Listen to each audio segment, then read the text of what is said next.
যেভাবে গেটটাকে ভাঙতে দেয়া হলো তখন কোনো রকম বাধা সৃষ্টি করা হলো না, সেটা একটা পরিকল্পিত। তারা ঠিকই করেছিলেন গেট ফেট ভাঙুক, তারপর তাদের বিরুদ্ধে মামলা দায়ের করব, মামলা দায়ের করে হেনস্থা করব, সেটাই একেবারে ছকে বাঁধা গতিতে এগোচ্ছে।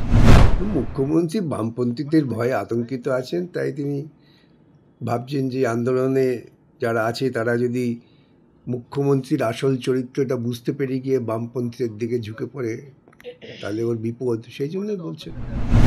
আমরা বলেছি মেধা ভিত্তিতে যোগ্যদের চাকরি দেয়া হোক, ওরাই যোগ্য, এটা কে বলেছে? কুণালবাবুর তৈরি করা কল্পনা।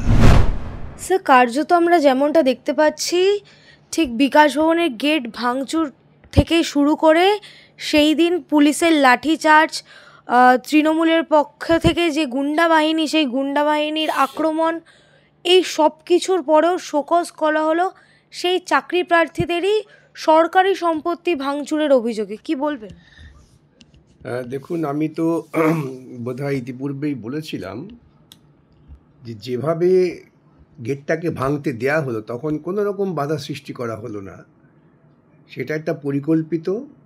তারা ঠিকই করেছিলেন গেট ফেট ভাঙুক, তারপর তাদের বিরুদ্ধে মামলা দায়ের করব, মামলা দায়ের করে হেনস্থা করব, সেটাই একেবারে ছকে বাঁধা গতিতে এগোচ্ছে।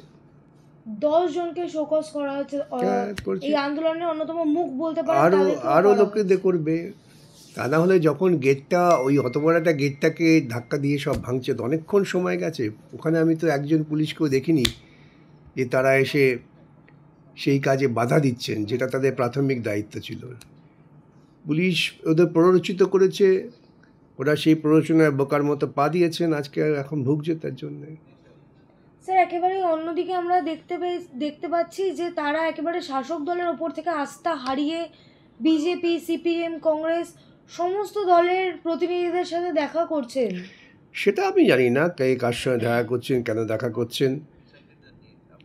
তাদের তো প্রথম থেকেই বোঝা উচিত ছিল যে একটা দুর্নীতিমূলক প্রক্রিয়ার মধ্য দিয়ে তাদের বিরাট ক্ষতি করে দিয়েছেন রাজ্য সরকার এবং তার মুখ্যমন্ত্রী। তৎসত্ত্বেও তারা মুখ্যমন্ত্রীর কথায় উত্তেজিত হয়েছেন, অনুপ্রাণিত হয়েছেন। সুতরাং তাদের এই ভুল পদক্ষেপের ফলে তাদের ভুগতেই হচ্ছে। স্যার, কিন্তু অন্যদিকে মুখ্যমন্ত্রী কিন্তু একেবারে তাদের বারংবার বিভিন্ন সভা থেকে একটি পরামর্শ দিচ্ছেন যে কোনো রাজনৈতিক দলের ব্যক্তিদের সাথে দেখা করবেন না, বা বামপন্থী স্পেশালি। মুখ্যমন্ত্রী বামপন্থীদের ভয়ে আতঙ্কিত আছেন, তাই তিনি ভাবছেন যে আন্দোলনে যারা আছে তারা যদি মুখ্যমন্ত্রীর আসল চরিত্রটা বুঝতে পেরে গিয়ে বামপন্থীদের দিকে ঝুঁকে পড়ে তাহলে ওর বিপদ, সেই জন্যই বলছেন। মুখ্যমন্ত্রীকে আমরা দেখেছিলাম নেতাজি ইন্ডোর থেকে একেবারে বার্তা দিয়েছিলেন যে plan A B C D সব রেডি আছে তার কাছে। এটা কি তারই অংশ বলা যেতে পারে? অবশ্যই, এই আশঙ্কা উড়িয়ে দেওয়া যায় না যে এটা ওই ABCD ই ক খ গ ঘ ঙ এই সবটা পরিকল্পিত। আমি প্রথম দিন থেকে বলছি যে পুলিশের ভূমিকা থেকে আমার মনে হচ্ছে যে এটা একটা বেশ ভালো রকম পরিকল্পনা হচ্ছে।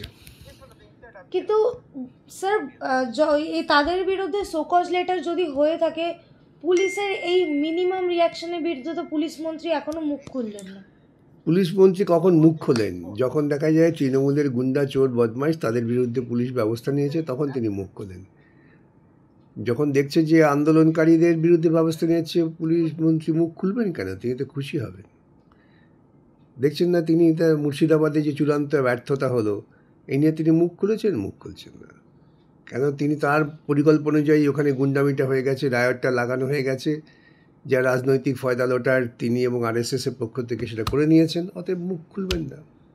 কিন্তু মুখ্যমন্ত্রী একেবারে চাকরিহারাদের উদ্দেশ্যে বলেছেন যে আন্দোলন করার একটা লক্ষণ রেখা থাকে। সেই লক্ষণ রেখাটা উনি ঠিক করে দিন, যে কোনটা লক্ষণ, ওর জীবনে কোন দৃষ্টান্তটাকে উনি লক্ষণ রেখা বলতে চান সেটা আন্দোলনকারীদের জানিয়ে দিন। কিন্তু মুখ্যমন্ত্রীকে আমরা দেখেছিলাম যে সংবিধান হাতে নিয়ে একেবারে বিধানসভা ভাঙচুর থেকে শুরু করে হাইওয়ে অবরোধ করে আন্দোলন। এক সেকেন্ড ধরো তো। সেই হাইওয়ে অবরোধ করে আন্দোলন, এটাই কি তাহলে সেই লক্ষণ রেখা? সেটা ঠিক করবেন, মুখ্যমন্ত্রী বলে দেবেন যে কোনটা লক্ষণ, কোনটা হনুমান, কোনটা রাবণ, কে সীতা এবং কাকে কে কোথায় রেখা টেনে দিয়েছেন, সেটা তিনিই বলবেন, আমি কি করে বলবো? কিন্তু মুখ্যমন্ত্রী বলছেন যে রিভিউ পিটিশন তো করা হয়েছে, আপনারা আন্দোলন কেন করছেন? তাহলে সুপ্রিম কোর্টের রায়ের বাইরে গিয়ে আমি কিছু করতে পারবো না। তিনি তো নেতাজি ইন্ডোর স্টেডিয়ামে বলেছিলেন যে সুপ্রিম কোর্টের রায় ফায় আবার কি, কারো চাকরি যাবে না, সব ব্যবস্থা আমি করে দেবো, আমার ওপর ভরসা রাখুন। তো ওর ওপর ভরসা রেখে ছেলে কোনো বিপদে পড়েছে তা তারা বিক্ষোভ দেখাবে না? এই সবটাই তো মুখ্যমন্ত্রীর ওই কখ গখ ABCDB এসবের ভেতরেই আসছে আর কি।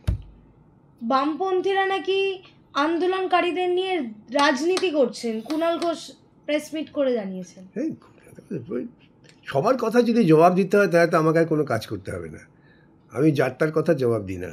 ছবি দেখিয়ে দেখিয়ে বলেছেন যে ছবি- আপনারা আন্দোলনের মঞ্চে যাচ্ছেন, অন্যদিকে আবার ঠিক। মামলা করে চাকরি খাচ্ছেন। আমরা আন্দোলনের মঞ্চে গিয়েছি যে কারণে, আজও সে কারণেই লড়াই হচ্ছে। আন্দোলনের মঞ্চে আমরা গিয়েছিলাম যে স্বচ্ছ নিয়োগ পদ্ধতির মধ্য দিয়ে মেধাবীদের নিয়োগ হোক, আমাদের সেই পথ থেকে তো আমরা সরিনি। যারা আন্দোলন করছেন তাদেরই এক অংশ তো মামলা করেছেন, আমরা তো তাদের হয়ে মামলা করছি, সওয়াল করছি। আমরা একথাই বলার চেষ্টা করছি আদালতের কাছে যে স্বচ্ছতার সঙ্গে নিয়োগ হয়নি। কুণালবাবুরাই বরং অস্বচ্ছ পদ্ধতির মধ্য দিয়ে কিছু লোককে সুযোগ পাইয়ে দিয়ে তাদের দুর্নীতিগ্রস্ত করার জন্য আপ্রাণ চেষ্টা করছেন। কিন্তু আপনারা আন্দোলন মঞ্চে গিয়ে বলছেন আপনারা যোগ্য, আপনাদের চাকরি হোক, অন্যদিকে সরকার চাকরি দিলে সেই চাকরি কোথায় বলেছি, কোথায় বলা হচ্ছে যোগ্যতা নির্ণয় করবে কি বামপন্থীরা? আমরা বলেছি মেধা ভিত্তিতে যোগ্যদের চাকরি দেয়া হোক, ওরাই যোগ্য। এটা কে বলেছে? কুণালবাবুর তৈরি করা কল্পনা। আপনাদের পেশাগত স্বাধীনতা আছে, আপনাদের নৈতিক স্বাধীনতা কি আছে? সব স্বাধীনতা, আমাদের নৈতিক স্বাধীনতা, পেশাগত স্বাধীনতা, রাজনৈতিক স্বাধীনতা আছে। আমরা কুণালবাবুদের মতো দুর্নীতির জাতাকলে নিজেদের আবদ্ধ রাখিনি। নৈতিক স্বাধীনতার উপর প্রশ্ন তুলছেন রীতিমতন কুণাল ঘোষ। যার নিজস্ব নীতিবোধ নেই তিনি তুলছেন। স্যার, অন্যদিকে আমরা দেখলাম এই যে কুণাল ঘোষের বিরুদ্ধে যে রুল জারি করা হলো, তিনি একেবারে আপনার ছবি এবং তার ছবি দিয়ে একটি পোস্ট করেছেন যে রুল জারি হলেও আমি বেশ কুল। বা কথা, কুল খেতে ভালোবাসেন, কুল কুল খাবেন। বাজারে এখন টোপা কুল পাওয়া যাচ্ছে না বোধ হয়, নারকলি কুল পাওয়া যায় সম্ভবত, খান না, অসুবিধা কী আছে? রুল জারি করে নাকি আইনজীবীরা ছাগলের 3 নম্বর বাচ্চার মতন লাফালাফি করছে। হ্যাঁ ঠিক, উনি ওর মতো কথা বলেছেন। প্রত্যেক মানুষেরই তার আচার আচরণের মধ্য দিয়ে তার নিজস্ব প্রতিফলনটা হয়, সেটা তিনি প্রতিফলন ঘটাচ্ছেন না। এই সকল কথা কি আইনজীবীদের জন্য গ্রহণযোগ্য? আমরা আইনজীবীরা আমাদের আইনি দক্ষতা অনুযায়ী আদালতের কাছে বিষয়টা পেশ করছি এবং করে যাব।